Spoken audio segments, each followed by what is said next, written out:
Hey guys, Jack McVeigh here. Super excited what I'm going to be talking to you guys about today. How to get confident, how to be confident, how to have that self-belief under pressure. But as you know, I'm in Germany, so I'm going to take you around, show you a little bit of the city, visit a castle, and have a chat with you guys there. Let's go. Jack McVeigh out. We've just arrived. Driving is stressful. I'll tell you what, the opposite side of the road from Australia, and the streets are tiny. I'd be squeezing through every single one. Lucky, I have my confidence trigger. I was hitting that confidence trigger while driving to try and stay calm, cool, and collected, because these stressful situations can arise at any moment. And one happened to rise today. Let's go check this castle out, and let's have a chat. Today, we're gonna be talking about pressure situations and what we can do when life becomes a little bit too stressful. No matter who you are or what you do, you will be put in pressure situations at some point in your life. Whether it's a job interview, public speaking, a big game, or a first date, the pressure can become overwhelming. And we need a tool to be able to deal with it when that happens. That tool is a confidence trigger. So you may be asking, what the hell is a confidence trigger, Jack? And how do I get better at dealing with these pressureful situations? Well, first, let me tell you how I stumbled along my confidence trigger and learned about this powerful tool. I used to be a great training player. So what does that mean? I used to shop and practice and get many buckets. But the second the lights were on and the game was roaring, I would choke up, freeze, and be horrible. Bottom line is, I sucked in games. Or another way to put it, I sucked at dealing with pressure. It felt like the harder I tried, the worse it got. I was just beating my head against the wall continuously and nothing was helping. I needed help. So I went to a sports psychologist in college. She taught me about confidence triggers. 1, how to develop one, and 2, how to use one. So what is a confidence trigger? A confidence trigger is a word or action that brings you confidence and presence, brings you back to the moment. For me, it's a chest bump.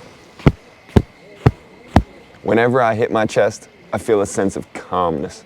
This helps me refocus and gain confidence in that moment. All the chaos around me, the noise, the lights, the heart rate beating, it disappears. So, how can you develop your confidence trigger? Come for a walk with me and we'll keep talking about it. First, you have to find your trigger. It can be anything. A clench of the fist, awareness of breath, or a word that you repeat in your mind. The key to finding your confidence trigger is it has to feel personal. I know a lot of guys in the NBL wear tape around their wrists with a word on it, especially when they train. Play around with it. Have some fun messing around. If you're struggling to find a confidence trigger, here are some questions to help you out. What do I naturally do when I'm feeling good? Is there a word that makes me feel safe and comfortable? What's a slogan or a quote that your parents used to use when you were growing up that you used to really adore? Some famous ones I love the Leighton Hewitt, come on! LeBron James does the chalk when he throws it up. There's confidence triggers all around you. Some athletes don't even know they're using them. You've found your confidence trigger. Now, let's add some subconscious positive thoughts to it. You can add those subconscious thoughts to your confidence trigger by walking around the house and repeatedly doing it, especially when you feel good. Every time you experience a positive emotion in the house, do your confidence trigger. The feeling you get when you finish cleaning up, waking up in the morning and making your bed. If you find yourself not remembering to do your confidence trigger when you're feeling good, you can also do it with positive affirmations. Look in the mirror in the morning and say, I am a winner. I want you to repeat this process for up to a month around the house. You can keep this flowing on and on and on until that success and confidence trigger really go hand in hand. Now let's go deeper into the subconscious mind. Our confidence trigger has to stand up at the toughest of moments, when we're struggling or most nervous. How do we do this? We create a new identity of us using the trigger. This process is called filialization. Sounds crazy, but let's talk about it. Filialization is the process of feeling a physical emotion by imagining you executing a skill.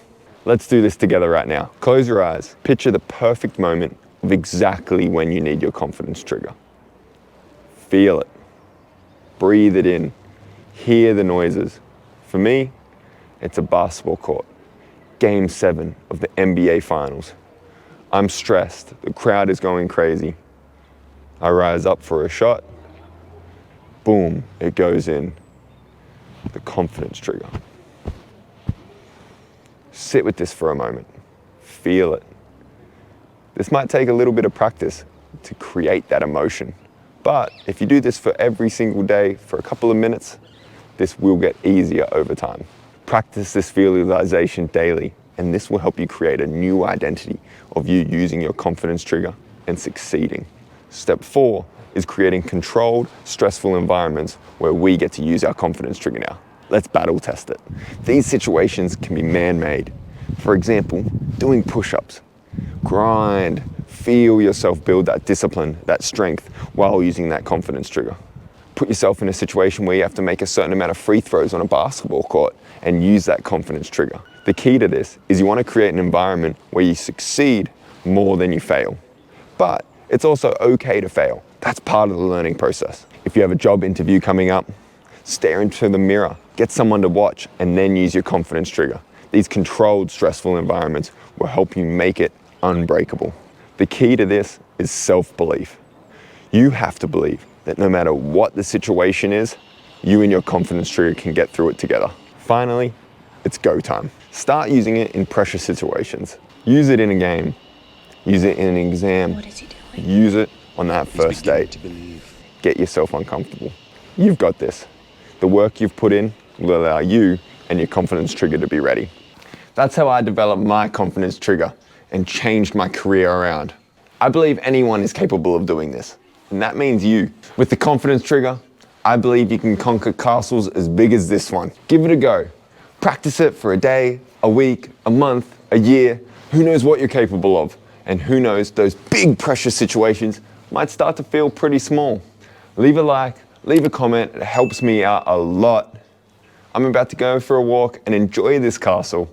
Have a great day, guys. Thank you so much for hanging out with me.